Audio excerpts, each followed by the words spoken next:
एक चिकित्सक वृत्तीची व्यक्ती माझ्या पैठणच्या मालकांकडे गेली आणि मालकांना विचारलं, प्रभो, कामावर आणि क्रोधावर ज्यानं जय प्राप्त केला त्याला तुम्ही नर म्हणतात, त्याचा फायदा काय? किती गोड माणूस असेल विचारणार बघा.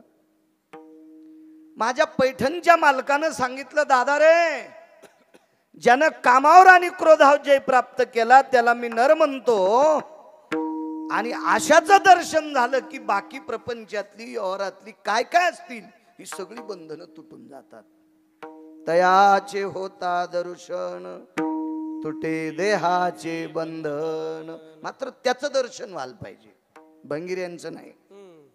असे तर कुंटाला लोळायलेत, विठाला विठाला विठाला विठाला विठाला विठाला विठाला. कसं बंधन तुटतंय दृष्टांत दिला. अरुणोदयी जान तम निरसे सहजापन. वारकरी संप्रदाय हा विश्वाच्या पाठीवर फार मोठा संप्रदाय आहे. तुम्हाला एक सांगू का, ज्याचा जनिता मोठा असतो ते फार मोठा असते.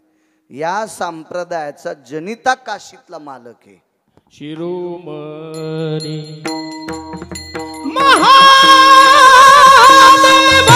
शिरोमणी महादेव शिरोमणी महादेव शिरोमणी. एका जनार्दनी वैष्णव,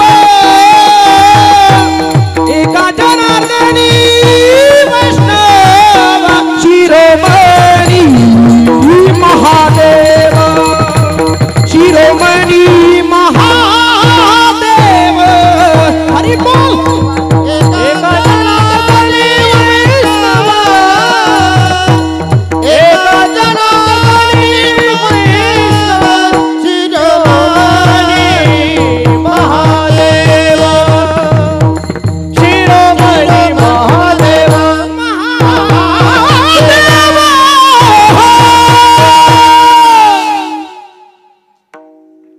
या संप्रदायाचे जनिते निर्माते, या संप्रदायाचे संस्थापक अध्यक्ष भगवान शिवशंकर आहेत. गिरगावचा बाळू ओरडतोय म्हणून ऐकायचं नाही. पैठणच्या मालकांचं वाक्य, शिरोमणी महादेव. निर्माता मोठा असला की ते पुढचे काम गोड होत असतात. इतका मोठा संप्रदाय, किती मोठा सांगू, याच्या सगळे जगायलेत. माझ्यासारखा बिनआकली बाळू सुद्धा रोज 2 गावच्या भाकरी खालाय. किती मोठा संप्रदाय. या पवित्र वारकरी संप्रदायानं गोडशी दखल घेतली. सूर्योदय म्हणत नाही हा संप्रदाय, अरुणोदय म्हणतोय. अरुणोदयी जान तम निरसे सहजापन. खर तर प्रकाश देणं हे अरुणाचं काम नाही, प्रकाश देणं हे सूर्याचं काम आहे. तरी पण सूर्योदय म्हणत नाहीत, अरुणोदय म्हणतात. का? कारण भगवान प्रकाश देवतेचा रथ अरुणाच्या व्यतिरिक्त जगाच्या पाठीवर कोणालाच हाकता येत नाही. एक सहज कल्पना करा, जाऊ द्या. एक दिवस जर अरुण नावाची व्यक्ती गैरहजर राहिली तर आपल्याला उद्या प्रकाश मिळेल का हो? नाही मिळू शकत. दैनंदिन जीवन आपलं किती विस्कळीत होईल, किती विस्कळीत होईल. कल्पना करा ना, किती विस्कळीत होते. बरोबर 4:30ला काय लोक बिडी वडतात. कधी वडायची हो त्यांनी? कधी वडायची मला सांगा ना तुम्ही. बरोबर तंबाखू टाकलेलं ते एक पेस्ट असते, त्यानं दात घासले, ते 5 मिनिटाच्या नंतर तोंड चुनचुन होतं म्हण त्यांचं, की लगेच त्याला डबा उचलावा लागतो. एक दिवस जर अरुण नाही आले तर कसं व्हायचं या भंगिऱ्याचं मधल्या? जाऊ द्या चांगल्यांचं. यती कधी उठेल, योगी कुठं उठेल, तपी कुठं उठेल, सिद्ध कधी उठेल, अनुरागी कुठं उठेल, नामधारक कधी उठेल ते ठरविल. कारण सूर्याला प्रकाश द्यायची ताकद यांच्यात आहे, यांचं काय अडत नाही. पण तुमच्या माझ्यासारख्या बैंगणीचं अडकत ना. कधी म्हशीची धार काढायची, कधी गायीची धार काढायची, नेमकं काय करायचं. एक दिवस हारून गैरहजर असला तर त्याच्याशिवाय रथ कोणी हाकू शकत नाही. म्हणून सूर्योदय नाही, सकाळच्या काकड्यात सुद्धा दखल आहे. उठा अरुणोदय प्रकाश झाला, अरुणोदय प्रकाश झाला, घंटा गजरा गरजिनाला,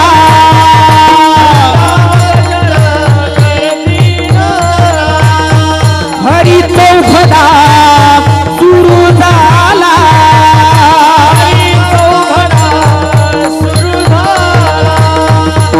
काकडारती समयाचा, काकडा आरती समयाचा, काकडारती समयाचा, उठा अरुणोदय प्रकाश झाला,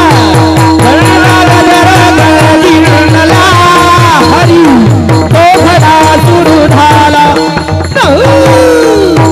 समयाचा अरुणोदय, घंटा गजरा हरी चौघडा सुरू झाला, काकडा आरती समयाचा. उठा अरुणोदय प्रकाश झाला. काकडा दशेला पोचल्याशिवाय म्हणता येत नसतो बरं गुरुजी. स्वर छान असला म्हणजे काकडा म्हणता येतो असं नाही. काकड्यासाठी मधलं मुरलं पाहिजे. विठाला विठाला विठाला विठाला विठाला. वैकुंठवासी माधव महाराज मगरांचं वाक्य, काकडा जर त्या चालीत म्हटला तर त्या परिसरातलं धन कांड्या कांड्यानं वाढत आहे. इतकी सकाळच्या वारकऱ्याच्या संधीतली ताकद आहे. आणि तसा निळोबारायाचा दंडक आहे. अभंगाला स्वर लावणं आपल्या बापाची जागिरीच नाही. ती निळा मने नवरस देख जानती गायक विरळा ते. कारण अभंगाला स्वर लावण्यासाठी अभंगाची अर्थदृष्टी ठेवून अभंग वाचायचा, मग स्वर. काय काकडा महाराज. उठा अरुणोदय प्रकाश झाला. सूर्योदय नाही, अरुणोदय. का? कारण महाराज दात्यापेक्षा एखाद्या घरी जर आपण जेवायला गेलो ना तर माणसं मोठाडपणानं 4-2 हजार खिशात घालणाऱ्याला कधी गाडी उभी करतेत. पण पांचाटा लक्षात ठेव, याची बायको ताब्यात होती म्हणून त्यानं तुला स्वयंपाक केलाय तिनं. हो, ज्याची बायको ताब्यात नाही का त्यानं बाहेरच सप्ते हाणाव. इकडंच कधी कधी आपण ज्याच्या घरी जेवलो, अन्नदाता सुखिन संतो यते सुगरणो भयस्थिता कृपा पात्रे नस्तता वैशान्नर भवयाप्ती पुनीत कामिनी जयहा नैवम गांजा कसम लिखितम. कधी कधी त्या माऊलीचे सुद्धा उपकार असावा. आणि कोणाही माणसानं सांगावा, घरी जर आपल्याला कोणाला न्यायचं असेल तर पैशावर नेताच येत नाही. बंगला लय मोठा असला म्हणजे बुवा नेताच येत नाही. बायको ऐकिण्यात असली त्यानंच नेत जावं. हो, बायको ऐकिण्यात असली की नेलं पाहिजे, नाही तर नसतं नेता येत घरी. मग बघा, आता एखाद्या वेळेस त्यानं खूप पैसे कमवले असतील पण स्वयंपाक तिनं केलाय, किंमत आहे तिला. प्रकाश देण्याची ताकद सूर्यदेवात आहे, पण तुमच्यापर्यंत त्या मालकाला पोचवायची ताकद अरुणात आहे. म्हणून अरुणोदयी जाण तम निरसे सहज. आपण अरुणाचा उदय झाला की तम शिल्लक राहत नाही. तम म्हणजे अंधार, अंधार शिल्लक राहत नाही. कधी? अरुणाचा उदय झाल्यावर अंधार शिल्लक राहत नाही. आणि कामावर आणि क्रोधावर ज्यानं जय प्राप्त केला त्याचं दर्शन झालं की कोणतंच बंधन शिल्लक राहत नाही. असं कोण सांगतंय? पैठणचे मालक. साधा सोपा सरळ अभंगाचा अर्थ झालं कीर्तन. विठाला विठाला. मोठ्या श्रद्धे क्षमतेने, मोठ्या अट्टहासाने, मोठ्या असीम प्रयत्नाने चालत असलेली फार जुनी परंपरा आहे.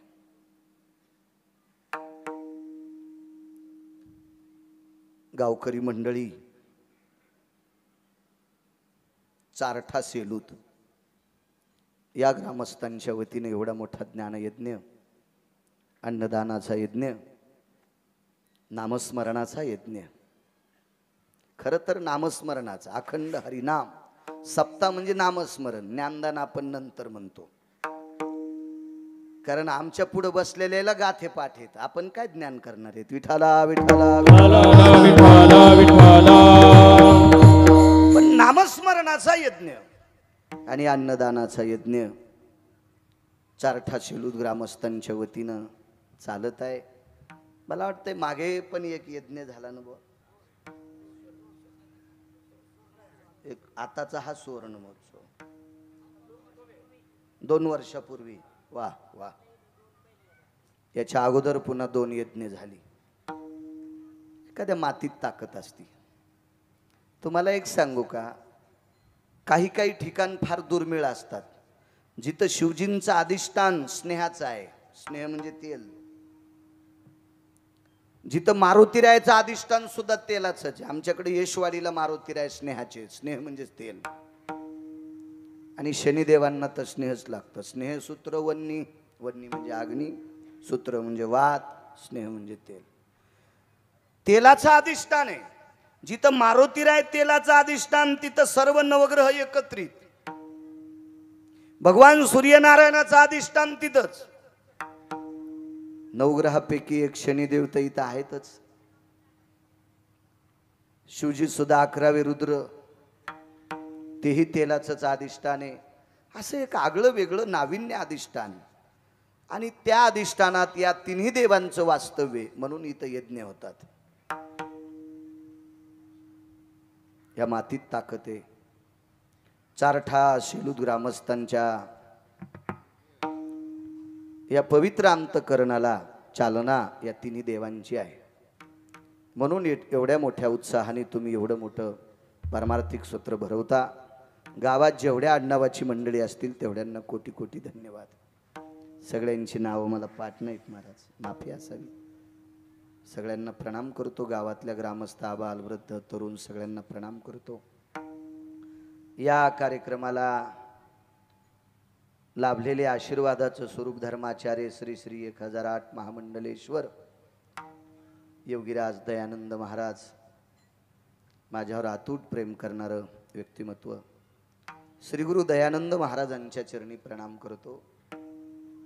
तथा हरिभक्तीपरायण वैकुंठवासी उद्धव महाराज कोरडे, याच गावातलं रत्न, वारकरी शिक्षण संस्थेमध्ये माझ्या आळंदीत ज्ञानोबराय तुकोबरायच्या दरबारामध्ये विद्येचं अर्जन करत होते. कालाची मर्यादा आहे. उपजल्या पिंडा मरण सांगाते. महाराजांना जाऊ लागलं. तोही पवित्र पिंड याच मातीतला आहे. अशा परमपावन या ज्ञानयज्ञात तारखेच्या संदर्भात गावकऱ्यांच्या वतीनं, तरुणांच्या वतीनं, विश्वस्तांच्या वतीनं, कमिटीच्या वतीनं, सर्व ग्रामस्थांच्या वतीनं आदरणीय हरिभक्तीपरायण आमचे जनार्दन महाराज बोचरे बापू संपर्क करत होते. कथेची तारीख घ्यायला याच्यावर पण आलते, वरी समृद्धी हायवर आलते, तिथंच आडील तर गिरगावकर. पण 2 दिवसाला सांगू सांगू म्हणूस तर आमच्या गेल्या 2-4 मथऱ्याच्या तारखा श्राद्धाच्या. एकदा गेली मग काय त्याला मला देता नाही आली. चला असू द्या, पण कीर्तनाची वर्णी टाकता येते. ज्ञानोबराय तुकोबरायच्या नामाची आहुती टाकायचा योग मला आला. माझं परम भाग्य. बोचरे बापू तुम्हाला सुद्धा धन्यवाद. मला असं वाटतं यजमान पद्धती आहे. आज जे यजमान आहेत, ज्यांचं संतपूजन श्रीयुत राजू पुंडलिकराव बोचरे, शनिकृपा कंस्ट्रक्शन, मला असं वाटतंय गुजरातमध्ये, वा, तिथपर्यंत शनिदेवाचा आशीर्वाद, मारुतीरायांचा आशीर्वाद, भगवान शिवजीचा आशीर्वाद तुम्हाला. या लहानशा डोंगराच्या पायथ्याला वसलेल्या छोट्या खानी गावामध्ये ज्या व्यक्तीचा जन्म झाला, त्या व्यक्तीनं आपलं आधिपत्य महाराष्ट्राच्या बाहेर दुसऱ्या राज्यात निर्माण करावं. असंच एक रत्न आदरणीय राजू पुंडलिकराव बोचरे शनेश्वर कन्स्ट्रक्शनचे मालक, त्यांचा आज यजमानपद आहे, त्यांनाही धन्यवाद. आदरणीय हरिभक्तीपरायण आमचे सोमनाथ महाराज आहेत, त्यांनाही प्रणाम करतो. आदरणीय पंढरी महाराज परवाला भेटले होते, तुम्हालाही धन्यवाद. गावातले महिन्याचे वा वा, तुमच्या चरणी प्रणाम. दुर्मिळ सापडतेत महिन्याला वारकरी, मी जातो दर महिन्याला, मला कमी दिसतेत लोक. वा छान, तुम्हाला सुद्धा प्रणाम.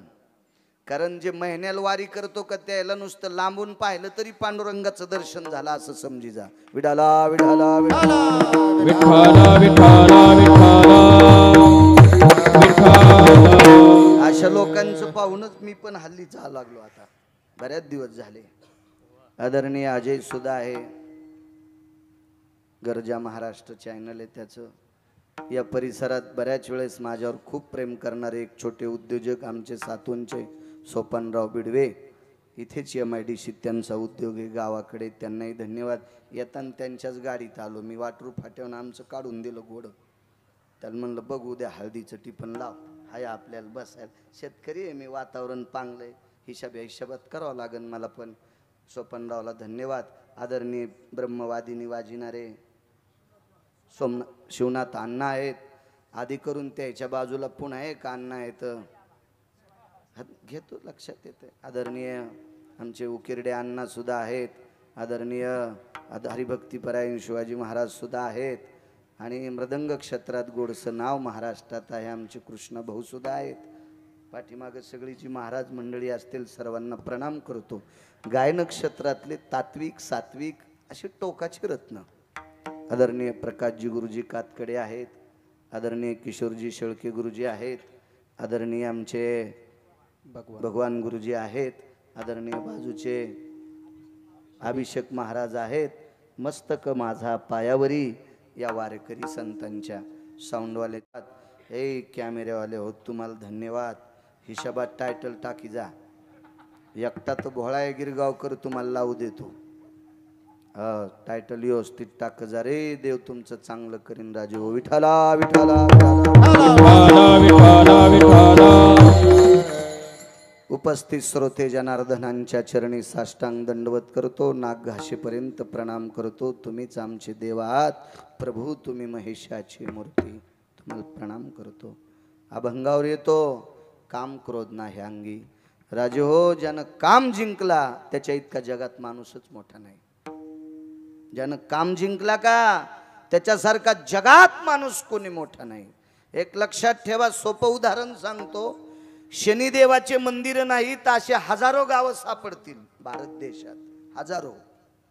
भगवान शिवजीचे मंदिर नाहीत असे महाराष्ट्रात भारतात हजारो गावं सापडतील. सगळ्या गावात शिवजींचे मंदिर नाहीत, हजारो गावं सापडतील.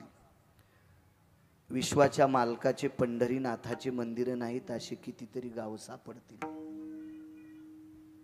जगदंबेचे मंदिर नाहीत असे कितीतरी गावं सापडतील गुरुजी. भगवान गणेशाचे मंदिर नाहीत असे कितीतरी गावं सापडतील.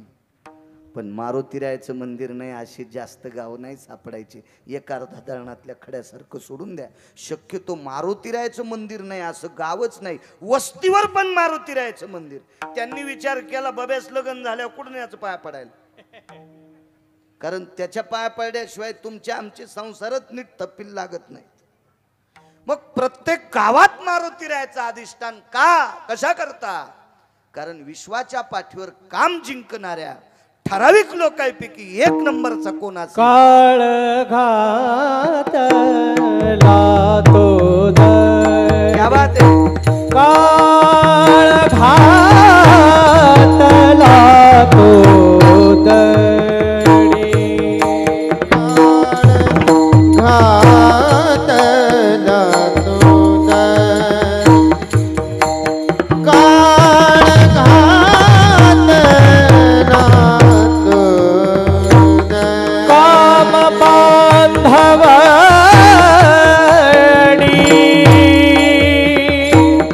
काम बांधवडी, काम बांधवडी, काम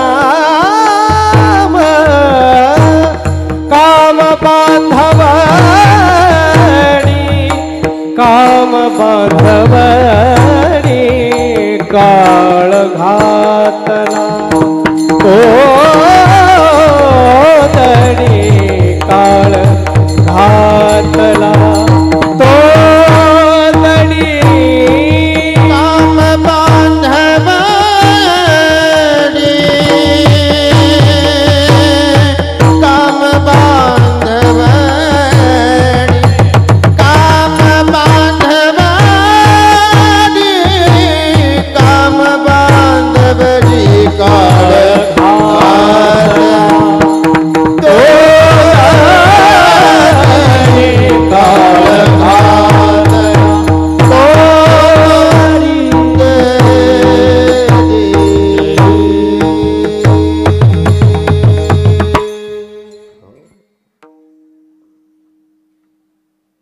थुत्रीत हाणलं कामाच्या काळाच्या. काय ताकद महाराज. कामाची नाही ते क्रोधाची कैसा. काय कामावर जय प्राप्त केला ते मारुतीराय. आणि विश्वाच्या पाठीवर काही ठराविक लोकांची यादी, त्याच्यातलं एक नंबरचं व्यक्तिमत्व काम जिंकणारं कोण असेल तर ते मारुतीराय आहेत.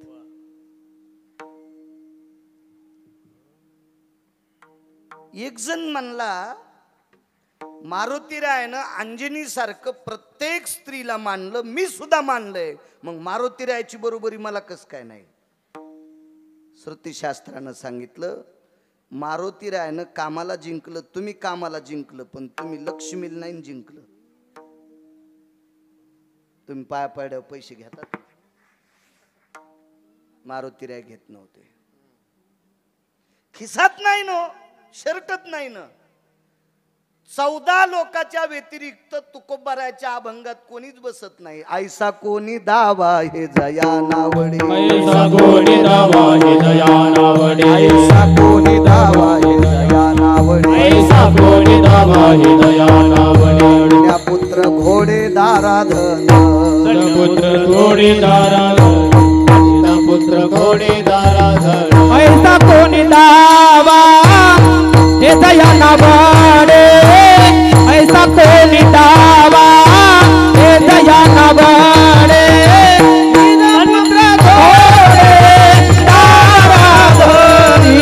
निज पुत्र थोडे दया नावडे ऐसा कोणी दावा दया नावडे.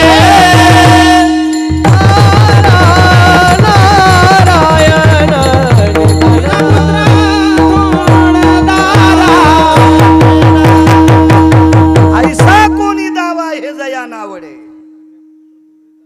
बाराजी माया नाही सुटली, नाही त्या सुटली द्रव्यलोभ माया, भस्मदंड छाया तरुवराचे. भीष्माचार्य पण एका अंशता गुंतले. कामाच्या बाबतीत फार बाजूला सुटले, पण थोडासा घरच्या लोकांशी मोह समर्पित केला. एक मी सांगत नाही, पुराण सांगते, कशातच न गुंतलेली व्यक्ती मारुतीराय. म्हणून त्या व्यक्तीचं दर्शन घेतल्याशिवाय पाप्याचे सुद्धा संसार सुरळीत होत नाहीत. काम जिंकण्याची ताकद आहे नराची यादीत. चला पुढे. किती कामी चित्र, कडक करा आवाज. किती कामी चित्र, किती काम. मर्यादा पुरुषोत्तम रामचंद्रांना भगवान शिवजींची स्थापना करायची.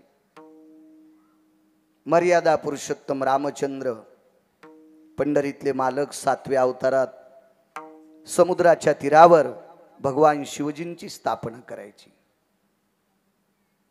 शिवपुराण चालू ना. आदरणीय संतोष महाराज ज्यांच्या मुखारविंदातून ऐकता तुम्ही. मर्यादा पुरुषोत्तम रामचंद्र शिवजींची स्थापना करायची ठरली समुद्राच्या तीरावर. काम किती विचित्र बघा. दोघच होते सोबत,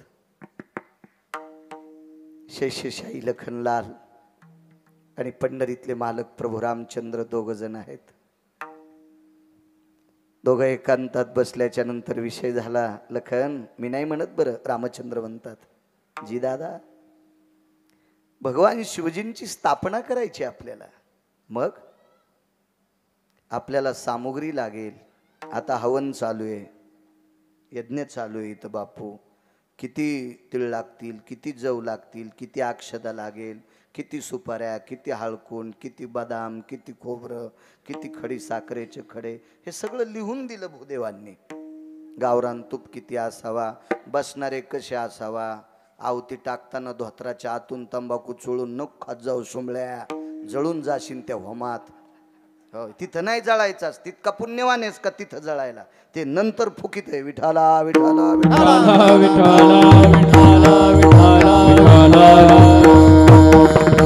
मर्यादा आहेत, पद्धतशीर आहेत, सगळं साहित्य. दोघांनी विचार केला आपल्याला प्रभूची स्थापना करायची, शिवजींची. लखनलालजीनं सांगितलं प्रभू आपण अष्टमा सिद्धीला सांगितलं तर सगळी सामुग्री तयार होईल. मर्यादा पुरुषोत्तम रामचंद्रांनी सांगितलं आपण वनवासात आहेत आणि वनवासातल्या व्यक्तीनं सिद्धीची मदत घ्यायची नाही. नियम आहे, आपण वनवासात आहेत, नाही घ्यायची मदत. नियम आहेत आपल्याला, आपण त्या चौकटीत आहोत, आपल्याला नाही मदत घेता येणार. ठीक आहे दादा. प्रभू रामचंद्रानं सांगितलं लखन सगळ्यात मोठी अडचण आहे आपल्या प्राण प्रतिष्ठेसाठी भूदेव कोणाला बोलवायचंय, ब्राह्मण कोण आणायचं आहे. कोण आहे ब्राह्मण? विद्वान पाहिजे आपल्याला, त्याला ज्ञान असलं पाहिजे कर्मकांडाविषयी, श्रद्धा असली पाहिजे त्याची, असा व्यक्ती आपल्याला पाहिजे. हे सगळ्या चर्चा 10-5 मिनिटं झाल्याच्या नंतर मारुतीराय सुद्धा ऐकत होते. पण मारुतीरायच्या बाजूला सर्वात मोठी एक वयस्कर व्यक्ती बसली होती. त्या व्यक्तीचं नाव होतं जामवंतजी. काम किती बेकार याच्यावर सांगतो हा, किती हरामखोर काम्या. या काम्यानं चांगल्या चांगल्याची घरं फुकली त्या बेट्यानं. लय भडवाय काम्या राजू, यानं चांगल्या चांगल्याची वाट लावली या काम्यानं. आणि मग कोण भूदेव कानायचा आहे? जामवंतजीनं सांगितलं प्रभू सामुग्रीची काळजी करू नका आणि ब्राह्मणाची चिंता करू नका, दोन्ही गोष्टी मीच आणतो. प्रभू रामचंद्रानं सांगितलं जामवंतजी, कारण जामवंत रामायणात जामवंता इतकं वयस्करच कोणी नव्हतं असं मी नाही सांगत, पुराण सांगतंय.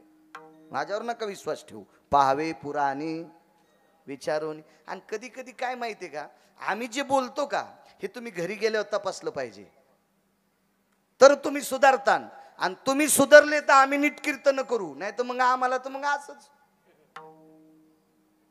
तुम्ही सुधारणं गरजेचं आहे, श्रोता सुधारणं गरजेचं आहे, तरी आम्ही नीट रस्त्याने चढू.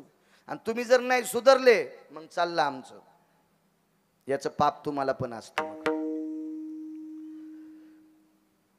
मर्यादा पुरुषोत्तम रामचंद्रांनी सांगितलं जामवंतजी आपण कोण ब्राह्मण आणणार, आणतो तुम्हाला रुचेल पचेल झेपेल आवडेल, हे बाकीच्या गोष्टी जाऊ द्या, आवडेल असा घेऊन येतो.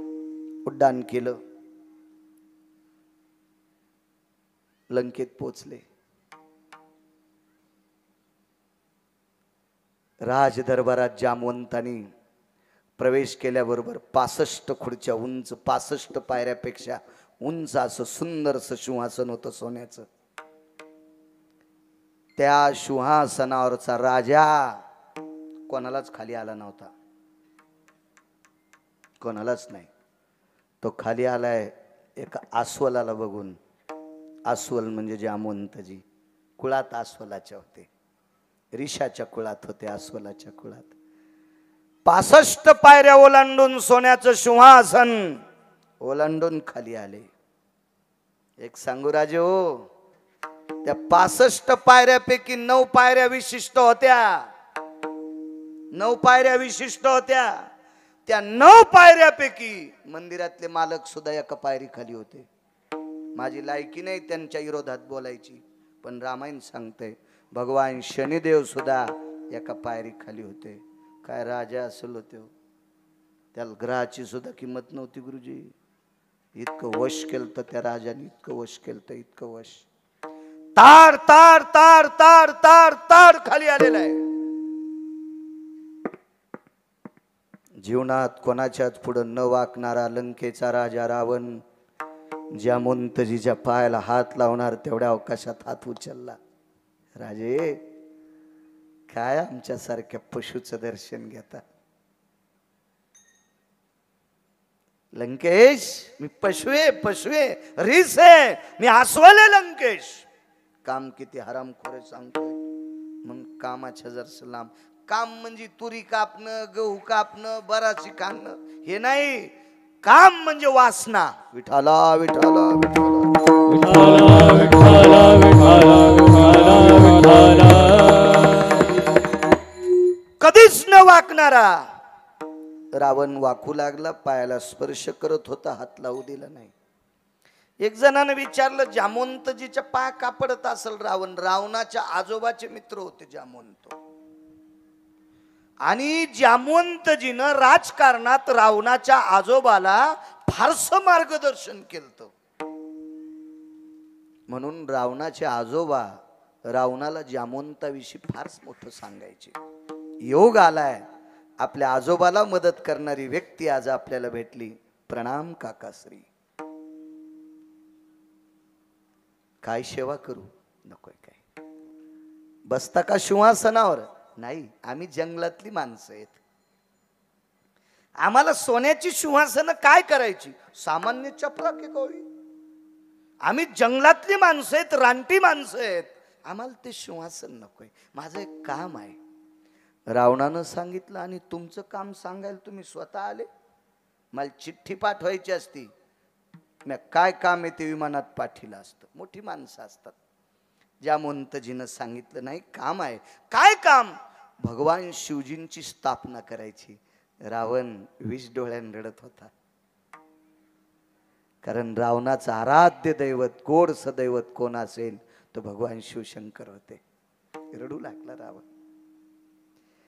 जामवंताने विचारलं, लंकेश रडता? रावणानं सांगितलं, काका दादा काय पदव्या लावता येतील तितक्या. माझ्या अंतःकरणाच्या मंदिराची स्थापना आहे. माझ्या हृदयाची प्राण प्रतिष्ठा आहे. भगवान शिवजी माझं हृदय. चला कधी करायची? मुहूर्त काढलाय का? होय.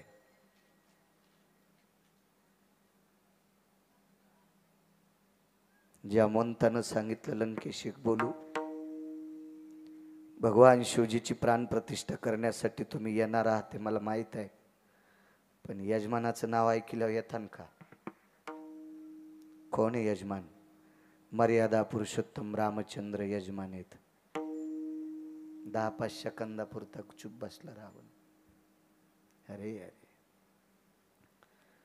आपला यजमान तर विरोधक आहे. त्याचं ना आपलं तर विस्त वाढवा जात नाही गुरुजी. प्राण प्रतिष्ठा अंतःकरणाची, पण यजमान विरोधक आहे. कसं जायचंय? पण महाराज रावण ज्ञानी होता. रावण. काही ठिकाणी मी चांगलं म्हणत नाही त्याला. ते वारकरी संप्रदायाचा आधार घेऊन. वारकरी संप्रदायाने रावणाला जुमानलं नाही का? बघा, ऐका, एखाद्या कीर्तनात सांगितलं असेल मी. पण रावण ज्ञानी आहे. रावणानं सांगितलं, माझ्या आजोबाच्या वयाच्या आत तुम्ही. माझ्या आजोबाला मार्गदर्शन करण्याचं फार मोठं योगदान तुमच्या जीवनात आहे. आणि त्याच्यातून मी उतराई होऊ शकत नाही. पण तुम्ही माझ्याकडे काम घेऊन आलात. अयोध्येचा राजा राम विरोधक जरी असेल तरी तुमच्यामुळं प्राणप्रतिष्ठेचे मंत्र म्हणणार, पौरोहित्य मी करणार. रावण तयार झाला. ऐका पुढचं. आता किती आनंद वाटावा, पण थोडीशी मनात शंका होती. आणि रावणानं विचारलं, महाराज काय राहिलंय सांगायचं? काही नाही. माझ्या रामचंद्राला भगवान शिवजीची स्थापना करायची, पण पूजेचं साहित्य काय काय लागेल? परवडायसारखं पाहिजे ना. परवडायसारखं.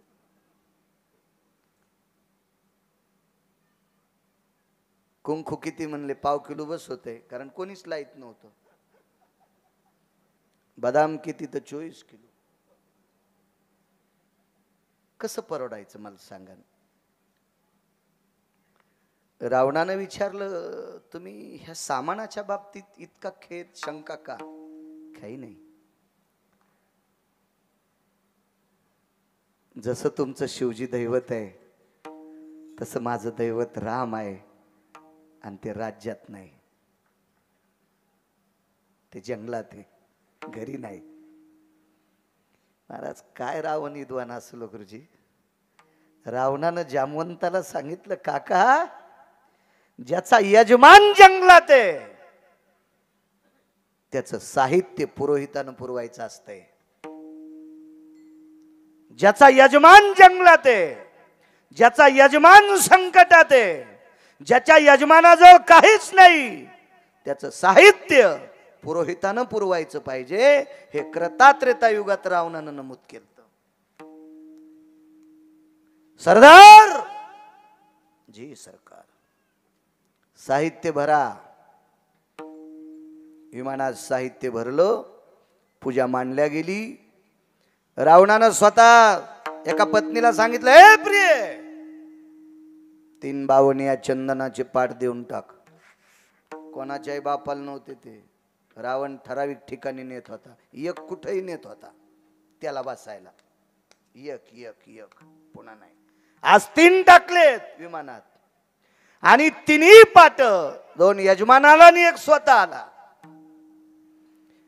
पूजा मांडली. मर्यादा पुरुषोत्तम रामचंद्र त्या पाटावर बसले, एका पाटावर रावण बसलेले. आता रावणाला आव जाऊ बोलतोय बरं का, इतक्या पुरतं. येरी तर मी त्याला रावणे म्हणतोय. एका कामा करता फक्त वारकरी संप्रदायामध्ये स्वतःची पत्नी वगळता जगात कोण्याही जातीची बाई दिसली की तिला माय म्हणायचं, तो भारतातला 1 नंबरचा महाराज.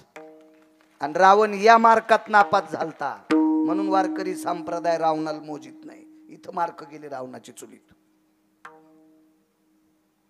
रावण महाराज बसलेले आहेत, प्रभू बसले. रावणाने पुन्हा 14 विमानापैकी 1 विमान अशोक वाटिकेत पाठवलं. त्या विमानामध्ये रावणाच्या 6 पत्न्या बसल्या, मंडोदरी वगळता. मंडोदरी नव्हती त्याच्यात, त्याच्या 6 पत्न्या बसल्या. आणि रावणानं काय काय शिकवलं असेल त्यांना, जाऊन सांगितलं, सीतेला या विमानात आणा. त्या विमानात सीता आईसाहेब बसल्या. विमान पुन्हा समुद्राच्या तीरावर पूजास्थळी आलं. त्या विमानातनं खाली उतरल्या. मर्यादा पुरुषोत्तम रामचंद्राला शंका होती, मला यजमानाच्या पाठावर बसविलं आणि यजमानाचं लग्न झालेले, आता ह्या पाठावर कोणाला बसित, ह्या पाठावर कोणाला बसित. तर मर्यादा पुरुषोत्तम रामचंद्रांनी रावणाला एकच प्रश्न केलता, भूदेव नाव नाही घेतलं, ते बी लय बहादर हो महाराज, त्याचे इतकं डोकं कोणाला आहे का. देव चतुर देव चतुर देव चतुर देव चतुर देव चतुर देव चतुर देव चतुर देव चतुर जाणून अंतर वर्ततसे, जाणून अंतर वर्ततसे, अंतर वर्ततसे, अंतर वर्ततसे, चतुर देव चतुर, जाणून अंतर वर्ततसे, जाणून अंतर वर्ततसे, जाणून अंतर वर्ततसे. देव चतुर देव चतुर, जाणून अंतर वर्ततसे, जाणून अंतर वर्ततसे, जाणून अंतर वर्ततसे. काय चतुर आहे माझा विटेवरचा मालक मर्यादा पुरुषोत्तम रामचंद्र. रावणाला लंकेश राजा वगैरे काहीच पदी नाही. भूदेव यजमानस्तस्तानवतशः, मला स्थानवत केले. सभार्या सस्थितायाम, पण या यजमानाला बायको आहे. हे आसन कोणासाठी. रावणानं सांगितलं, कळेल यजमान. ते पण लय रगील, राम म्हणलंच नाही. ते का साधं होतं का, ते बी लयच रगील, तेही राम म्हणलंच नाही. यजमान कळेल. तितक्यात विमान येऊन आदळलं आणि रावणाची 6 पत्न्यापैकी 2 पत्न्या खाली उतरल्या आणि सीताई साहेबाच्या दंडाला धरून त्या आसनावर बसविलं. त्यावेळेला मर्यादा पुरुषोत्तम रामचंद्राचे डोळे रडत नव्हते. रावणाच्या विद्वत्तेची कदर करून प्रभू रामचंद्राचं हृदय रडत होतं. हृदय काय विधवा आणि रावण, काय पुरुषार्थ हे रावण, काय धर्मनिरपेक्ष हे रावण, काय कर्मकांडातला अस्खलित विधवा आणि रावण. हृदय रडत होतं. हृदय हृदय बऱ्यापैकी प्रकारे नंतर आता दक्षिणा काय द्यावी जंगलात आहे. संकल्प सोडायचा, काय दक्षिणा द्यावी. रावणानं सांगितलं यजमान, ज्याचा यजमान जंगलात आहे त्याची दक्षिणा बी पुरोहितानच द्यायची, त्यानंच घ्यायची. काय डोकं असलो. मर्यादा पुरुषोत्तम रामचंद्राला वाटलं युद्ध न करता सीता भेटलीच, काम जमलं नाही. दोघाची गाठ सोडल्याबरोबर पुन्हा सीता विमानात आणि अशोक वाटिकेत नेऊन. बापू प्रभू रामचंद्राने विचारलं, भूदेव माझी पत्नी मला प्राप्त झाली नव्हती, मी पूजे करता आणली होती. ज्याची बायको जिवंत आहे त्याला बिना एकट्याला बसताच येत नाही. माझ्या शिवजीनं मला मान्य केलं नसतं म्हणून मी पूजेपुरती आणली, आता नाही.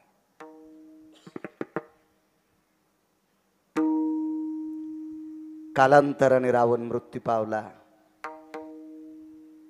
यमधर्माच्या दरबारात रावणाला अधिष्ठान प्राप्त झालं. मंदोदरीची खना नारळानं वटी यमधर्माच्या धर्मपत्नीने केली. महाराज वैकुंठातनं दोन्ही देवता पाहत होत्या. लक्ष्मी आईसाहेब पाहत होत्या आणि विटेवरचे मालक सुद्धा पाहत होते. रावणाचा पुरुषार्थ पाहून जगाचा बाप रडत होता. आईसाहेबाचं अंतःकरण रडत होतं. प्रभू मी अशोक वाटिकेत असताना सुद्धा पूजेसाठी लंकेशानं इथपर्यंत आणलं. हे दोन्हीचा कर्तव्याचा भाव रडत होता. पण सीताई साहेबांनी सहज एक वाक्य वापरलं, मारला का? मारला कशा करता? विश्वाच्या बापानं सांगितलं, सीते मला विचारू नकोस, तू श्रुतीला विचार. आणि न्याय श्रुतीकडे असतो. श्रुती जगातली पहिली पत्रकार. आणि श्रुतीला ज्या वेळेला लक्ष्मी आई साहेबांना विचारलं, माय माझ्या मालकासाठी एवढं काम रावणानं तिथं गोड करावं तरी मारला का? श्रुतीनं सांगितलं, आई साहेब याचा काम उतवालता. पहा त्या रावणा काय झाले. किती मोठा रावण. परस्त्री पेहरी छुरी मत लगावे अंग, दशशीर रावण के गए पर नारी के संग.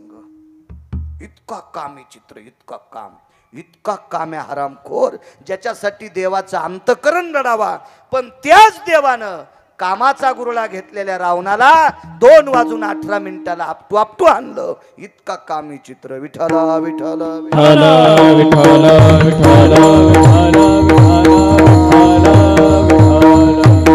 कामानं चांगल्या चांगल्यांची फजिती केली. कामाजी कोतवालयाने नाडिले बहुतासे. कामाची कोतवालयाने नाडिले बहुतासे. हरिहराचे अब्रू घेसी भय नाही त्यासे. हरिहराची अब्रू घेतो भय नाही त्यासे.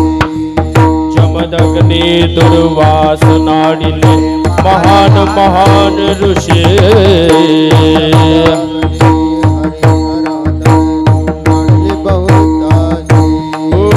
क्रोधाचे फौजदार तो हे मिळाला त्यासी.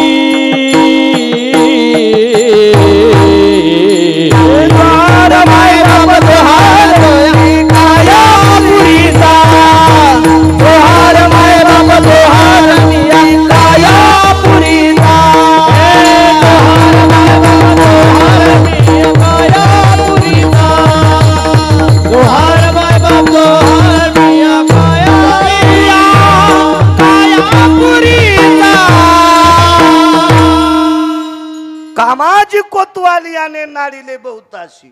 हरी हर मालक आणि हर म्हणजे काशीतले मालक, दोघांची बेजारी केली. महाराज नालायक जालिंदराला मारण्यासाठी विश्वाच्या मालकाला 2 वानराचं साह्य घ्यावं लागलं. पवित्र तुळशी सारखी वृंदा. महाराज विश्वाचा बाप 350 तीर्थापैकी एका तीर्थात दगड होऊन पडला पंढरपुरातला मालक, त्याला गंडकी नावाचं तीर्थ म्हणतात. काय काय अवस्था, काय काशीतल्या मालकांची परिस्थिती. त्रिशूळ गेले, डमरू गेले, गेले व्याघ्रांबर ग, दिगंबर रूप झाला झाला पंचानन ग. याच्या पलीकड भिल्लिनीच्या पाठी लागे लागे पंचानन ग. इतकं काम हरिहराची आबरू घेतो, भय नाही त्याशी. हरिलाई आणि भगवान शिवजीला सुद्धा बेजार केलं. जमदग्नी दुर्वास नारीले मान. कोण जमदग्नी? महाराज त्या साधूची सेवा केल्याच्या नंतर एवढं पातिव्रत्येचा पुरुषार्थ टोकाला गेला तर पदरात पाणी येत होतं, पण पाण्यातल्या माशाचा संसार पाहिला. पाण्यात पदरात पाणी येणं बंद झालं. मुलाला बोलवलं आणि डोकं कापून टाकलं. त्याला जमदग्नी म्हणतात. कोण? दुर्वास. पांडवांना छळण्याकरता निघाल्या पंढरपुरातल्या मालकाचा डोक्यातला घाम पायात येतोय, एवढा मोठा अधिकार दुर्वासाचा. त्या दुर्वासाला सुद्धा बेजार केलं. चांगल्या चांगल्याला तर 4-2 अभंग पाठ करणारे कशाला येड्यावानी करायचं. अरे दुर्वासा सारख्याला, जमदग्नी सारख्याला नाही, मला 150 ज्ञानेश्वरीच्या मुकाट्या बस. तू बंधी जरी ज्ञानेश्वरी पाठ केलीस ना, काम जिंकला तरच ज्ञानेश्वरीचा फायदा. तू गाथा जरी पाठ केलास ना, काम जिंकला तर गाथ्याचा तुला फायदा. नाही तर अद्याप नाही. सर्दीच्या गोळ्या घेतल्या आणि चिचाचे गोळे खालाय, कशी सर्दी राहील? सर्दीच्या गोळ्या घेतल्या आणि उजळ्याला ताक प्यालाय, कशी सर्दी राहील? सर्दीच्या गोळ्या घेतल्या आणि रात्रभर पाण्यात बसला, सुंबळेस कर तू. तुला आखलीचा कांदा आहे का? तुझी सर्दी कशी राहील? पथ्य महत्वाचं आहे. तुम्ही काय पाठ केलंय त्याला एकमेव पथ्य येते, फक्त काम. विठाला विठाला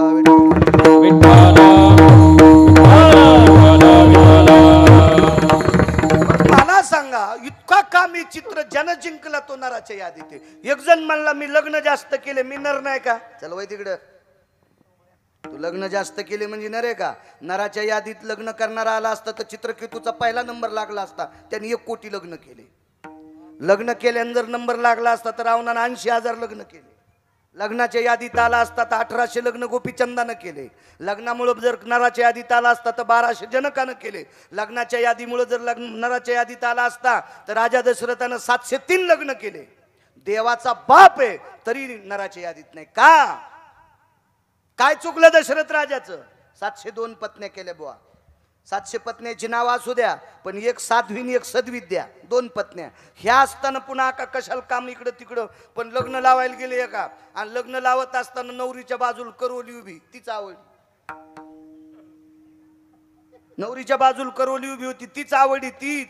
तीच अशोपती राजाची पोरगी होती. अशोपती राजा चांगला पण बायको हरामखोर होती. विठाला विठाला विठाला. अशोपती राजाला बायको नालायक होती. कर्कशे संगती दुःख उदंड फजिती. मी नाही म्हणत, मालकांचं वाक्य. कर्कशात नव्हती, इतकी नालायक, इतकी नालायक. मुलगी सुंदर होती. कशाहून? सुंदरपणाचा अभिमान म्हणी. नामदेवराय म्हणतात त्यार्थी ती सुंदर होती. पुढचं आपल्याला नाही इचकायचं, सुंदर होती. आणि पण आई नालायक. संस्कार झाले. तिचं नाव कैकई. तिला अविद्या म्हणायचं. साध्वी सद्विद्या आणि कैकई अविद्या. आणि या अविद्येमुळं नराच्या यादीतून राजा खाली आदळला. नराच्या यादीमधून स्त्रीलंपटाच्या यादीत गेले. तिथे महाराज जगाचा बाप पुत्र आहे. वैराग्याचं टोक आहे, वैराग्याचं सूत्र आहे, वैराग्याचं फार मोठं अधिष्ठान आहे. या सगळ्या पोरायला बेजार करावं लागलं फक्त स्त्रीलंपट मुळावळं. काय भरतासारखा टोकाचा माणूस नंदीग्रामाला लग्न करून अंगाला काव लावा लागली. लक्ष्मणासारखा अधिकारी व्यक्ती बायकोला घरी ठेवून भाऊ भाऊजाईची वनात सेवा करावी लागली. कोण? शत्रुघ्न. विश्वाच्या मालकाच्या पादुका ठेवून वरी छत्र धरावं लागलं. इतकी परिस्थिती बिकट फक्त एका बाईमुळं. नराच्या यादीतून मार्क तिथं संपले. महाराज एवढा मोठे पुरुषार्थ. लग्न केल्यान माणूस नराच्या यादीत येत नाही. एक जण म्हणला ताकद असल्या बराच नाही खांदायची सुंबळ्या, ओळही नाही दाबायची, हाती नाही उचलून आणायचा. महाराज नराच्या यादीत येण्यासाठी काम जिंकणं. आणि काम किती अवघड. एका महाराजानं तपश्चर्या केली. फार चांगले महाराज होते, फार तपश्चर्या केली. एवढी तपश्चर्या त्या महाराजानं जी बाई दिसन तिच्याकडे बघितल्याच्या नंतर वात्सल्यायत भवो मातृत्वा हा असे शब्द वापरायचे. आई तुल्य माता, आई माता एकच, वात्सल्य काय असे गोड गोड गोड शब्द वापरायचे. इतकी महाराजाची टोकाला विद्वत्ता गेली, एवढं मोठं आचरण टोकाला गेलं. महाराजाला नेण्यासाठी विमान आलं. महाराजाला 15 ते 20 मिनिटं आयुष्य शिल्लक आहे. तासाभराचा अर्ध्या तासाचं आयुष्य शिल्लक. महाराजांच्या पर्णकुटीच्या पाठीमागं विमान उतरलेलं आहे. विमानाच्या पुढं अशा सोन्याच्या चादरी टाकल्या. त्या चादरीहून महाराजाचा दिव्य तेज, तो आत्मा त्या सोन्याच्या चादरीहून वरी जाणार. काम काम सांगायलो, काम जिंकला किनाराच्या यादीत. महाराजाचं आयुष्य शिल्लक राहिलं 15 मिनिटं. त्याच्यातले 15 मिनिटातले 5 मिनिटं निघून गेले. महाराजाचं आयुष्य राहिलं 10 मिनिटं. 10 मिनिटात महाराज विमानात बसणार. कोण्या विमानात? या टपराच्या नाही. पुष्पक बी नाही, पुष्पक बी नाही, वैकुंठात नेणारं विमान. पुष्पक हे भोगवाद्यांना मिळत असते, सिद्धांना मिळत असते. भोगवाद्यांचं विमान आहे पुष्पक. महाराज अधिकारी व्यक्ती त्याच्यात नाही, ते वैकुंठातलं विमान वेगळं. हा, जे देहूतल्या मालकांना न्यायला आलेलं ते विमान या महाराजाला न्यायला आलतं. जे नामधारकासाठी विमान स्वतंत्र आहे. महाराज रावणाकडे 14 विमान होते. रावणानं एका विमानात कोण्याच बाईला बसिलं नाही, त्याच्या बायकोल बसिलं नाही. त्याची फक्त बसवायची इच्छा होती सीतेची. सीतेची इच्छा होती. त्या विमानाचं नाव आहे प्रभदत्त नावाचं विमान. रामायणात नाही वाचायचं, दुसरीकडे वाचा. रामायणात वाचलं मला शिव्या देताना यानं कशातलं सांगितलं. त्याच्यामुळे दुसरं पाहत जाणं. ग्रंथ वागत जा. तुम्ही जर वाचन केलं तर आम्ही सुद्धा सुधारतो. आम्हाला सुद्धा भीती वाटेल तुमच्या पुढे कीर्तन करायची. भीती वाटली पाहिजे, घाम आला पाहिजे. आता मग गरमीने आलाय, भीतीमुळे येईन. विठाला विठाला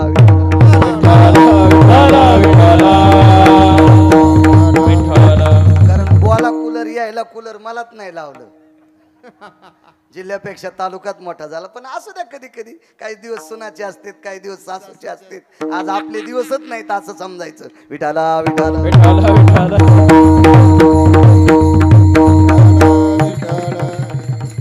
नाही म्हणल्यावर बली लिहावं कुत्र पण आलं तर यायचं जवळ. विठाला विठाला विठाला चलत राहते. एवढा मोठा गाडा सांभाळायचा कमी अधिक होत असतंय. काय त्यांना एरविनोद म्हणून बोललो, काय नाही. द्या त्यांना. ते आमचे संप्रदायातले आमचे कीर्तनकाराचे कुठे माणसं आहेत, त्यांना दिलं तरी काय हरकत नाही. मलाच आलं असं समजायचं. महाराज ते विमान फक्त नामधारकाला, त्याच्यापैकी या महात्म्याला आलं. जे माझ्या देहूतल्या मालकांना विमान, ते या महात्म्याला पंढरी बुवा विमान. ते विमान येऊन टेकलंय. आयुष्य शिल्लक राहिलं 5-6 मिनिटाचं. तितक्यात महाराजाला ताण लागली. पाणी मिळेल. एकही शिष्य जवळ नव्हता.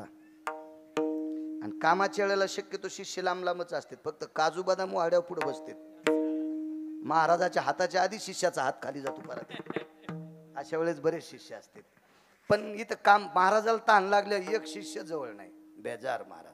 तेवढ्या अवकाशात समोर बसलेल्या माऊल्या आहेत ना, माझ्या महाराष्ट्रातल्या, माझ्या पवित्र भारत देशातली एक माऊली आपल्या मालकाची, आपल्या सासऱ्याची, शेतात काम करणाऱ्या गड्ह्याच्या दुपारची भाकरी घेऊन जात होती. महाराजाच्या पर्णकुटीपासून रस्ता होता आणि मग आतनं आवाज आला, पाणी मिळेल. बाईनं महाराजाच्या पर्णकुटीत भाकरीचं टोपलं टेकलं, आतमध्ये प्रवेश केला. शक्यतो तिला माहीत नव्हतं महाराज किती दाढ आहेत म्हणून. शक्यतो त्या महाराजांच्या पर्णकुटीत आतापर्यंत कुठल्याही बाईनं प्रवेश केलेला नव्हता. पण हिलाही माहीत नव्हतं. नुकतंच लग्न झालेलं होतं 5-6 महिन्यापूर्वी. नवीन नवरी होती. शेतात भाकरी घेऊन जात होती. जुन्या काळातली होती, आताची नेणार नाही नवीन. आणि तिनं पर्णकुटीत प्रवेश केला. महाराजांच्या त्या माठातला पेला भरून घेतला. महाराज त्या खाटेवर पडलेले होते आणि महाराजांच्या हातात पेला दिला. आयुष्य 2-3 10-5 सेकंदाचं शिल्लक आहे. मिनटं वगैरे काय नाही. काय 10-5 सेकंदाचं, अर्धा मिनिट वगैरे आयुष्य शिल्लक असेल. तेवढ्या अवकाशात महाराजांच्या हातात पेला दिला. महाराजांचं आयुष्य 2-3 सेकंदाचं शिल्लक आहे. पाणी प्यायला पाहिजे का नाही? पार्षद उभे आहेत. वैकुंठात जाणारं विमान आहे. सोन्याची चादर टाकलेली आहे. त्याच्याहून तो पिंड जाणार, तो दिव्य शरीर जाणार. हे पार्थिव खाली पडणार आणि दिव्य अशा प्रकारचं स्वरूप महाराज त्याच्यात बसून जाणार. पण महाराजाच्या शेवटच्या 1-2 सेकंदात महाराजाच्या अंतकरणात पाप आलं. ही तरुणपणात भेटली असती तरी सोबत लग्न केलं असतं. चादरी, विमान, डोगरचं पापण खालच्या पापणाला चिटकतंय तितक्या अवकाशात, आकाशात. आणि महाराज खाली बसला. महाराज ज्याच्यासाठी वैकुंठातलं विमान येणार त्याला जन्म घ्यावा लागला.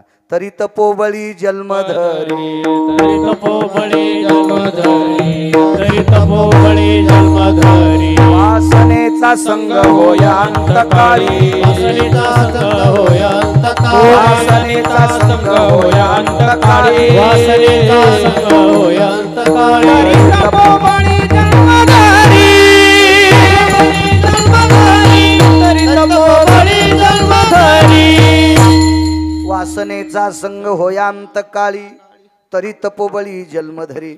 फक्त 2-3 सेकंदानं सगळं मातीत घातलं. वैकुंठातलं विमान आलतं, पण 2-3 सेकंदात ही जर तारुण्यात भेटली असती तर मी असा राहिलो नसतो.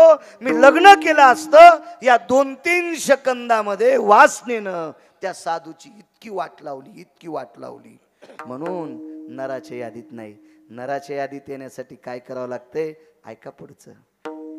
या पवित्र भारत देशामध्ये एक पवित्र महाराष्ट्र आहे, त्याच्यात आपण राहतो.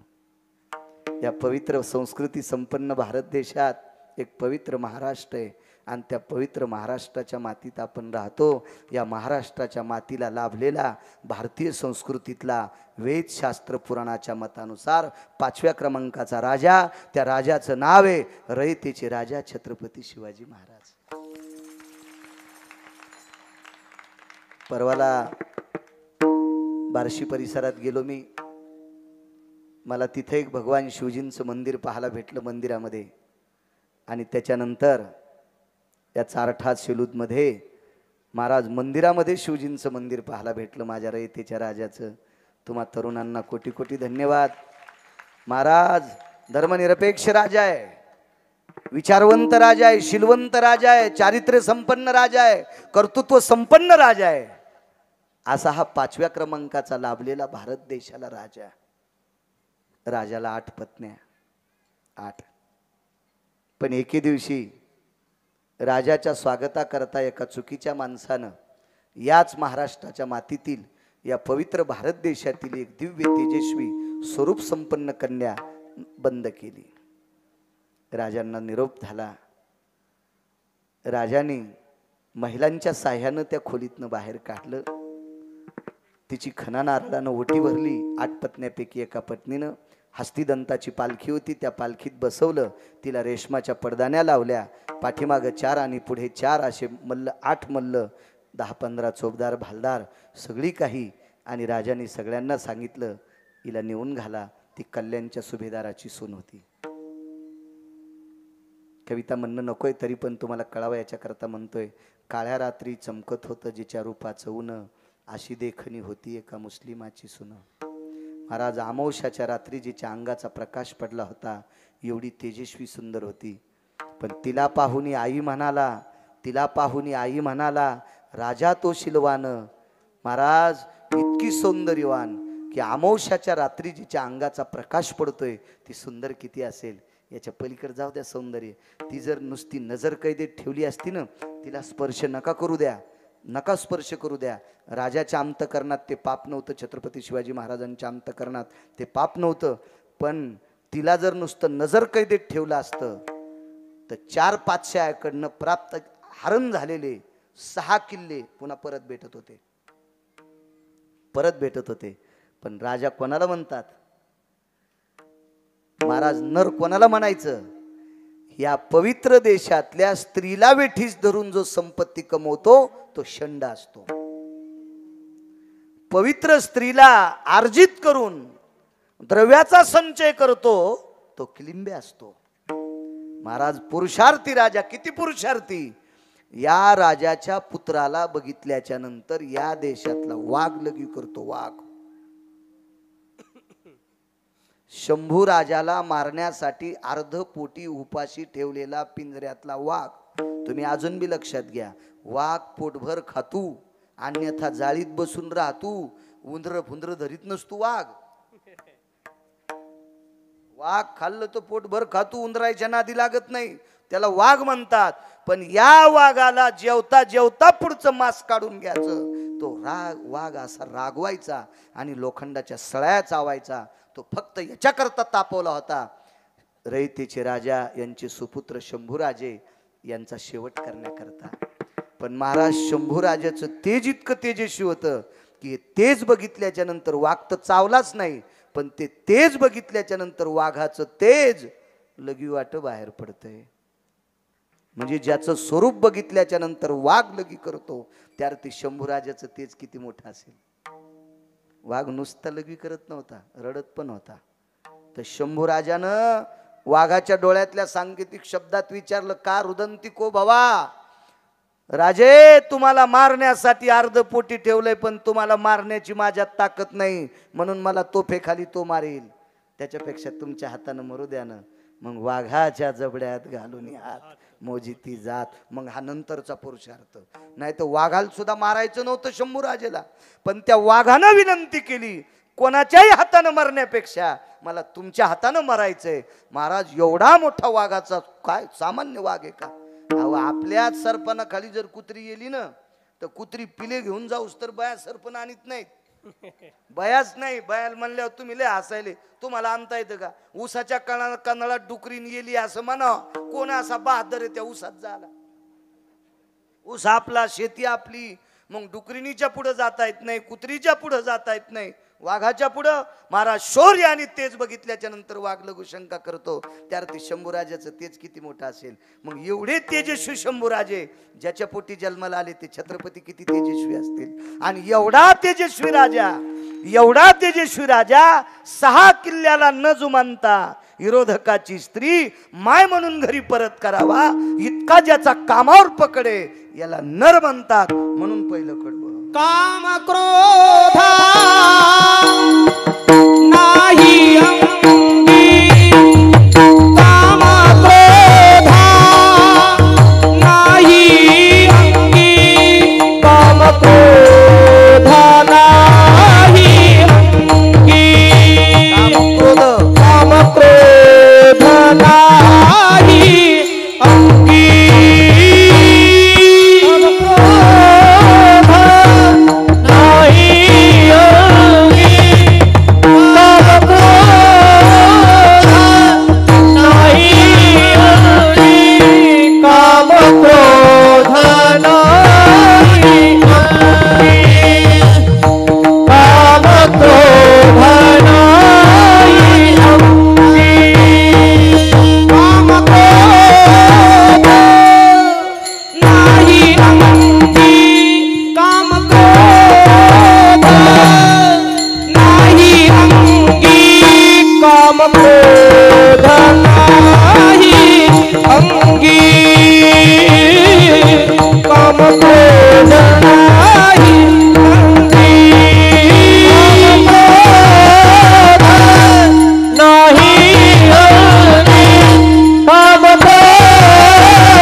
ज्याचा अंत करून कोमल आणि निष्पाप असा तो नराच्या यादीत असतो. माझ्या देहूतल्या मालकांना फसवण्यासाठी एक स्त्री पाठवली. तिच्या पण सौंदर्याचं वर्णन साहेबराव महाराज सोनोटीकर करायचे आमच्याकडे वैकुंठवासी. साहेबराव महाराज सोनोटीकर तिच्या सौंदर्याचं वर्णन करायचे. जायो तू माते न करी सायास आम्ही विष्णुदास तैश न हो. माय तू समजतीत तसे आम्ही विष्णुदास नाही. काय सायास करू नकोस माय मला याच्यात पाडण्यासाठी. बाई हुशार होती. तिनं तुकोबरायला शाब्दिक स्वरूपात वेठीच धरलं. महाराज कोण तुकोबराय? एक सोपी व्याख्या सांगू का? ज्ञानोबराय तुकोबराय आपण जर बाजूला टाकले ना तर आपल्याला नालीतल्या किड्या इतकी पण किंमत नाही. नालीतल्या शेपटीच्या आळी इतकी पण किंमत नाही आपल्याला. तितकी पण किंमत नाही. खरा पुरुषार्थ त्यांचा आहे. महाराज तुकोबरायला त्या बाईने विचारलं, महाराज ठीक आहे तुम्ही विष्णुदास तसे नाही. नर सांगतोय नर नर कोणाला म्हणायचं? तुम्ही विष्णुदास तसे नाहीत महाराज. मला बघून डोळे का झाकले? तुमच्या अंतःकरणात जर तिळा इतका काम नाही तर माझ्याकडे पाहत असताना डोळे का झाकले? तुम्ही जर मला माय म्हणत असाल तर मुलांना आईकडे बघून डोळे झाकावा का? तुम्ही जर मला कन्या म्हणत असाल तर बापानं मुलीकडे बघून डोळे झाकावा का?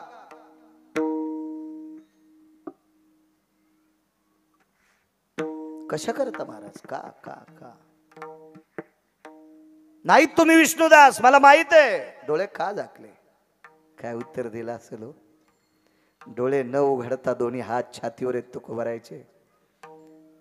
त्या बाईकडे न बघता एक तोंडातून वाक्य पडलं, माझी माय. हे माय, मी विटेवरच्या मालकाचा उपासक आहे आणि जी गोष्ट मी मनातून देवाला मागतो का ती डोळे झाकून मागतो. कारण डोळे झाकल्याशिवाय मन एकाग्र होत नाही. तुकोबरायचं मन कुठं विचलित असतं वय, पण तिला उत्तर द्यायचंय ना. हे माय, मी विटेवरच्या मालकाचा उपासक आहे ग. मला जी गोष्ट आवडीनं मागायची ना मी डोळे बंद करत असतो. डोळे बंद झाले की मन एकाग्र होतं का माय? आणि एकाग्र मन काय मागितलं?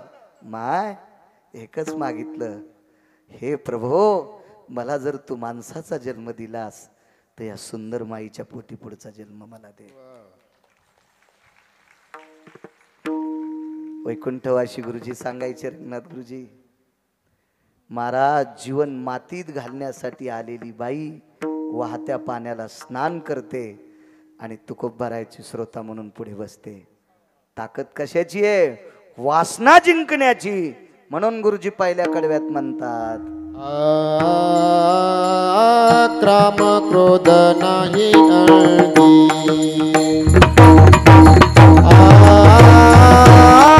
काम क्रोध नाही अळगी. काम क्रोध नाही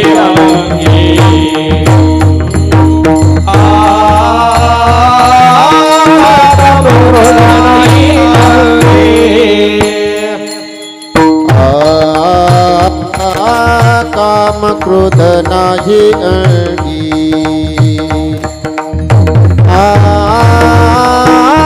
काम क्रोध नाही अळगी.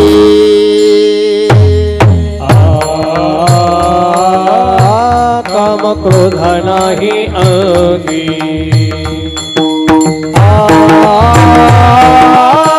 काम क्रोध नाही अळगी. जन्मला जगी.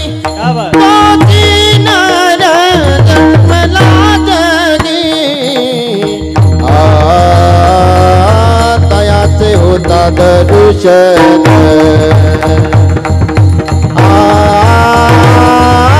तयाचे होता दर्शन.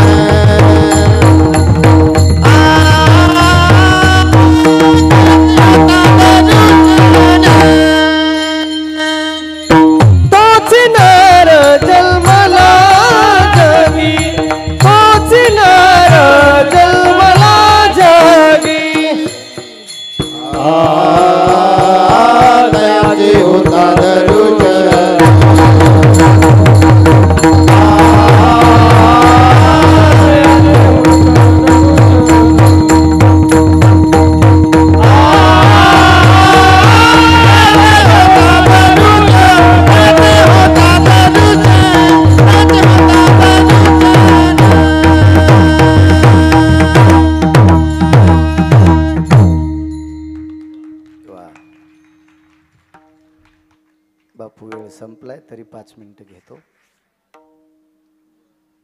फार गरम ते खालच्या लोकांना. 22.5 वर्षाचा तरुण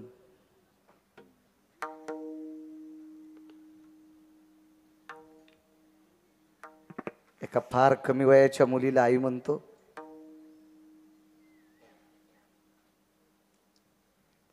आणि काही वेळानं ती तरुण मुलगी त्या 22.5 वर्षाच्या मुलाची माय होते. विस्तारपूर्वक नाही सांगत, छोटंसं असं मोजकं पुरावा देतो फक्त. 22.5 वर्षाचा मुलगा एका देवांगणे सारख्या सुंदर तरुणीला माय म्हणतो. काही वेळाच्या नंतर एका पवित्र मुहूर्तावर त्या 22.5 वर्षाच्या तरुणाची ती खरोखर माय होते.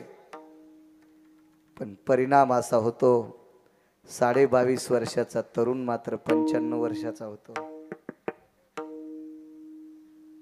आणि त्या तरुणाचा बाप मात्र 22.5 वर्षाचा होतो. त्या 95 वर्षाच्या तरुणाचं नाव होतं पितामह भीष्माचार्य. पितामह भीष्माचार्याकडे ज्या वेळेला श्रुती माता जाते त्याच्या अलीकडचा प्रसंग भीषण आहे. पितामह भीष्माचार्याने तारुण्य वडिलाला देऊन टाकलं. वडील 22.5 वर्षाचे झाले. सर्वांना कथाभाग ज्ञात आहे. मुख्य प्रतिज्ञा 4, उपप्रतिज्ञा 22.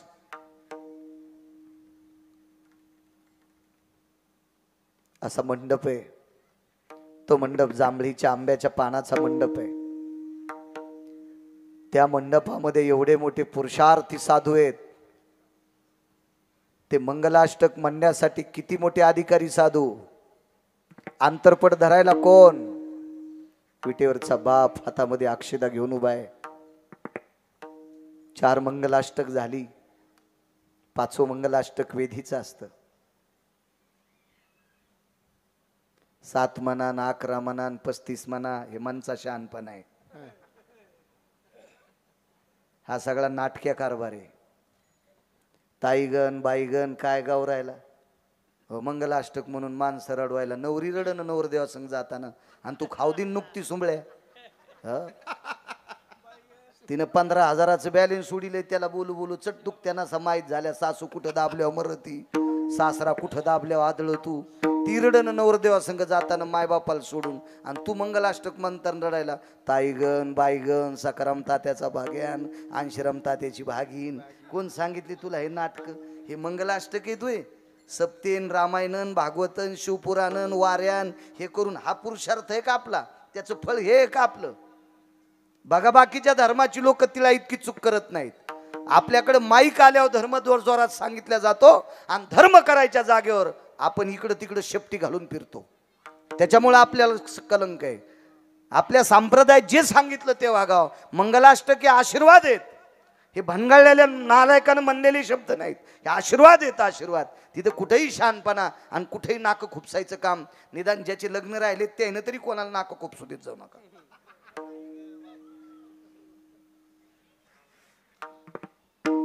अडीच मिनिटाचा वेळ बाकी वेधीच्या मंगलाष्टकाला. एखाद्या लग्नात एखादा माणूस येण्यासाठी 1.5 तास लग्न लांबित. काय पुरुष